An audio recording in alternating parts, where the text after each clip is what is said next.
On the morning of Saturday, June 22nd, 1929, a laborer named Reed Whipple pushed a shovel into shallow ground at the north end of a ruin in Show Low, Arizona, and turned up something black.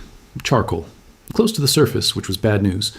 Anything buried that shallow on a lot with houses and barns sitting on top of it was probably somebody's old campfire. They kept digging anyway. What came out was the charred end of an ancient roof timber. The inside of the log had long since crumbled to dust, but the fire that destroyed the building had sealed the wood just beneath the surface, and the growth rings were still readable, almost from center to bark.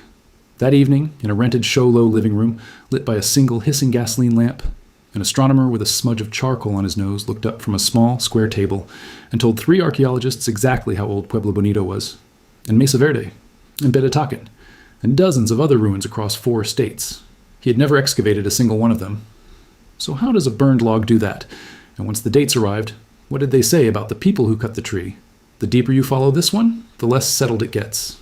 To understand what happened in that living room, you have to start with what American archaeology did not have in the summer of 1929. Not the ruins. The ruins were famous. What it did not have was a single reliable date. 2 years earlier, in 1927, archaeologists working across the Southwest had gathered at Pecos, New Mexico, and hammered out the first shared framework for the region. Basket Maker 1 through 3, Pueblo 1 through 5. It was a real achievement, and it had one enormous hole in it. The framework told you what came before it what. It could not tell you when any of it happened. Emil Haury, who was 25 years old that summer and standing in the Show Low dirt, later wrote that you could say the basket makers dated to 2,000 years before Christ, and nobody at the table would argue with you. Not because they agreed, because nobody could prove otherwise. Only Pueblo 5, the living Hopi and Zuni and Rio Grande villages, was anchored to the calendar at all. Everything older floated free.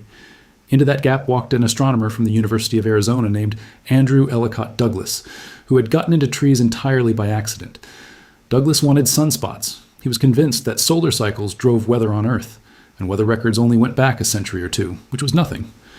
But ponderosa pines in northern Arizona grow a wide ring in a wet year and a narrow one in a dry year. A pine, in other words, is a rain gauge that runs for 400 years and then keeps the receipts. Line up enough pines with overlapping lifespans, and you can walk that record backward, stump by stump, beam by beam, past the reach of any living tree. By 1929, Douglas had built 2 of these records. Neither one was quite what he needed. The first ran backward from the present. Living pines around Flagstaff got him a few centuries. To go further, he needed old wood still standing in buildings, so he sampled beams in Spanish mission churches, and crucially, in the Hopi village of Oravi on Third Mesa, one of the oldest continuously inhabited settlements in North America. He sampled those beams with Hopi permission. At the Hopi request, he plugged each sampling scar with turquoise to keep decay out of the timber. Tribal consultation would not be required by American law until 1990. Douglas was doing a version of it in the 1920s because he was asked to. That chronology reached back to roughly the year 1260 and stopped. The second record came from the ruins themselves. Beams from Aztec, from Pueblo Bonito, from Cliff Palace, from Betatakin. Those cross dated beautifully against each other.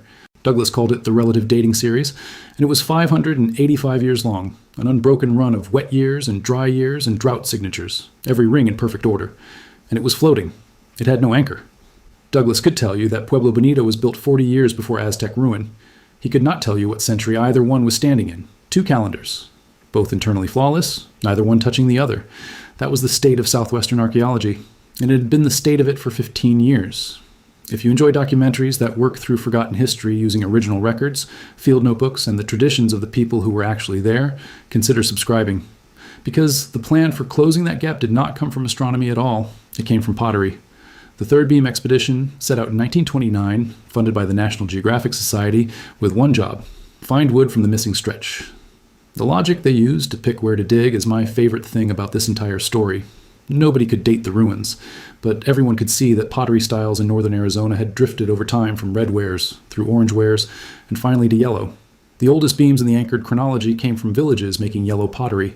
The youngest beams in the floating series came from villages making red. So the wood they needed had to be sitting under a village that made orange. That is the entire method. Go find orange pots and dig under them. 4 sites made the list: Kintiel and Kokopnyama up north, Pinedale Ruin, and the Whipple Ruin at Show Low.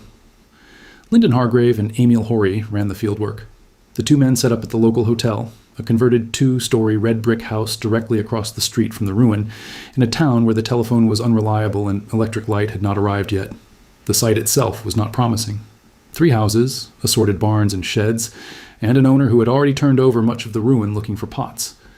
Haury's honest summary was that it seemed a dismal prospect. They broke ground on Tuesday, June 18th. Hargrave and Haury numbered their finds using the first letter of each of their surnames, then a serial number, so every specimen from Show Low carried the tag HH. The very first entry in the register, HH1, was 13 loose scraps of charcoal, most of them no larger than a walnut. Haury later described cataloging them as a sign of sheer desperation. The diary entries for the next few days say things like, "Nothing out of the ordinary today." To motivate the crew, they offered a $5 bonus to any man who turned up a piece of wood with 100 rings or more. Then came Saturday morning, and Reed Whipple's shovel in Test 11, Room 4, in a scrappy little corner of the site cut off from the rest by a stone property line. The timing was almost too good. Douglas and the archaeologist Neil Judd had driven down from Flagstaff that same morning to check on progress, and arrived while the log was still in the ground. They photographed it in place, and then all four men lifted it out together because the thing was so fragile, it took every hand present. It was wrapped, treated, and tagged.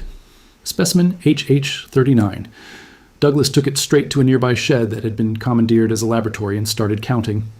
Haury's field note that afternoon is 11 words long. This piece proved to be very valuable, the center ring dated 1237. He wrote that before he understood what he was looking at. Dinner that night was mostly silence. Afterward, the four of them moved into the living room. Douglas sat at a small square table with barely enough space for a few charcoal fragments, his hand lens, and his ring plots. Judd, Hargrave, and Haury arranged themselves around the room and said nothing, watching the gasoline lamp hiss and watching the smudge of charcoal on Douglas's nose get steadily larger as he rechecked the specimen against his papers. Judd finally broke the silence with a guess. Maybe the gap is not very big. Douglas, according to Haury's account, eventually said this. "I think we have it." Then he explained that the ring patterns between 1240 and 1300 in his anchored sequence matched the youngest part of the floating prehistoric sequence in every important respect. Then he sat there doing arithmetic in his head and began converting decades of relative dates into real calendar years, out loud, from memory. Pueblo Bonito, 11th and early 12th centuries. The rest of Chaco Canyon, the same. Mesa Verde, Betatakin, Quetzal, a little younger, middle of the 13th century. Haury said the experience was unforgettable. He also said immediately that he was quoting from memory, which is where this story starts getting complicated. Here is the part that usually gets left out. There was never a gap. In 1976, William Robinson of the Laboratory of Tree Ring Research went back through the record and published his findings in the Tree Ring Bulletin. The two chronologies had actually overlapped by about 25 years the entire time. Nobody had spotted it because only one specimen in the anchored series, a beam cataloged BE 269, reached far enough back to make contact. One sample is not evidence, it is a coincidence waiting to be confirmed. So the famous gap was a gap in the collection, not a gap in time. HH39 did not build a bridge across empty space. It proved that a bridge already existed. Robinson also notes something the popular version skips. HH39 did not cross date immediately. Douglas spent that night mentally running the specimen against both sequences, and was satisfied by the following morning. Not one triumphant afternoon, a long evening and a night of doubt, and the numbers in the surviving accounts do not perfectly agree. Haury, writing 33 years later, recalled an overlap of 26 years. Douglas's own published description in National Geographic that December gives different figures. Both men were describing the same evening. Neither was lying. That is simply what happens to a story told from memory decades after the fact. It is worth knowing before anyone tells you exactly what was said in that room. The largest correction, though, is not about the discovery at all. It is about the conclusion Douglas drew from it. Once the calendar was anchored, the tree rings showed a severe drought running from 1276 to 1299, one of the driest stretches in the entire 2,000-year record. Douglas suggested in 1929 that this great drought explained why Mesa Verde was left. That idea is intuitive, it is memorable, and it has been repeated for almost a century.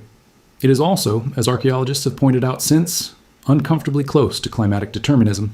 It quietly assumes that farmers who had worked that landscape successfully for 1,000 years suddenly could not cope with a dry spell. Drought was real. Whether drought is the answer is a different question, and it is still open. Which brings us to what the dates actually said, and to a second record that nobody in that living room thought to consult.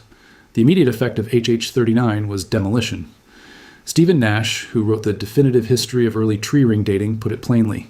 The timeline of North American archaeology was compressed by nearly 50% overnight. Basket maker sites that specialists had confidently placed 4,000 years in the past turned out to fall well inside the current millennium.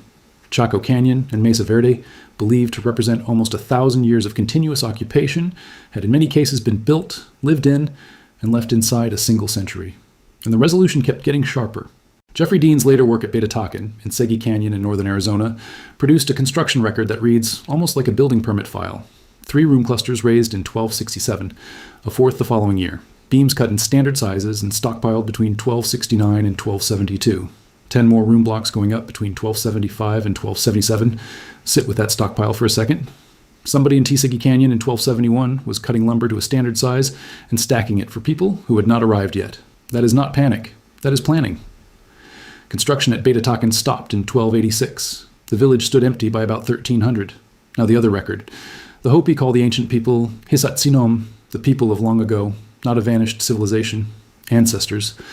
And Hopi accounts do not describe those cliff villages as anonymous ruins. They name them. Betatakin, the Navajo name, is Talastima in Hopi, the place of the corn tassel. Quetzil is Kawestima. The National Park Service, working with Hopi, records Betatakin as the ancestral home of the Flute Clan and the Deer Antler Clan. Quetzil as the ancestral home of the Fire Clan and the Coyote Clan. Those clans are not historical footnotes. They exist at Hopi today. Line the 2 records up. The tree rings say a village went up fast, ran for roughly 20 years, and was left in an orderly way while the buildings were still sound. Hopi accounts describe those places as stages in a long migration, a stop on a journey with a destination, not the site of a collapse. The rings say people prepared lumber years in advance. The traditions say the movement was intentional, none of which proves the 2 records are describing the same events in the same terms. Oral tradition is not a construction log, and it was never trying to be. Clan histories carry meaning, obligation, and identity, and those are not the same kind of claim as a cutting date. But the obvious objection cuts both ways. If somebody asks why clan migration accounts should count as evidence, the honest answer is that a tree ring date is also a very limited kind of evidence. A cutting date tells you the year a tree came down. It tells you nothing at all about why anyone left.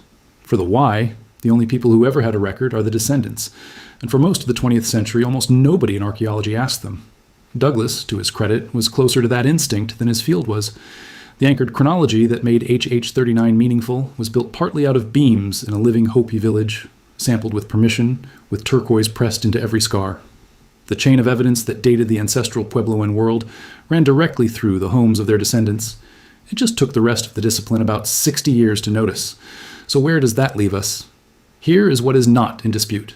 The beam is real, and it is still cataloged at the Laboratory of Tree Ring Research in Tucson, alongside more than 2 million other specimens. The dates are real, and they have been checked and rechecked for almost 100 years against samples Douglas never saw. The drought of 1276 to 1299 is real, and it shows up in hundreds of chronologies built since. The migration is real, the descendants are real, and they are farming corn on the Hopi mesas right now. Here is where the questions begin. Drought alone does not explain it. Work by Kyle Bosinski and Timothy Kohler, using more than 200 tree ring chronologies, mapped where maize could actually be grown, century by century, and traced roughly 40,000 people, leaving the Mesa Verde region in the late 1200s, while the Payarito Plateau along the Rio Grande filled up. People did not fail. People moved, and they moved toward better ground. Why they chose those particular decades, and what social and religious reasons traveled alongside the weather, is still argued about in print. The dates are settled. The meaning is not, and you can go stand in it. Walk the Sandal Trail at Navajo National Monument in northern Arizona, and Betatakin is right there across the canyon, tucked into an alcove 450 feet high. Its roof beams still in the walls, each one carrying a year. Drive through Show Low, and the Whipple ruin is under a residential neighborhood, unmarked, with no indication that one of the turning points in American archaeology came out of the ground behind somebody's stone wall. History is rarely solved by a single object. It gets assembled, slowly and unevenly, out of field notebooks and pottery fragments and government reports and the accounts that families keep about where they came from. HH39 did not solve the Southwest. It gave the Southwest a clock, and every question worth asking survived the arrival of that clock intact. The strange part is how ordinary the object was. Not a treasure, not a tomb, a piece of somebody's burned roof thrown down when a building failed, buried shallow enough that a shovel found it in a morning, preserved only because it had caught fire. 3 men had walked past that corner of the site for 4 days. Thank you for watching. If you want more history built out of original records, archaeology, and the traditions of the people who lived it, subscribe and stay with the channel because there are a lot of these stories, and most of them have never made it into a classroom. 2 questions I would put to you. If a single burned log rewrote 1,000 years of American prehistory in one evening, What else is sitting in a museum drawer right now, catalogued and unread? And when the tree rings and the clan histories describe the same decades, which record do you think is telling you more? I do not think that one has an answer yet. I would like to hear yours.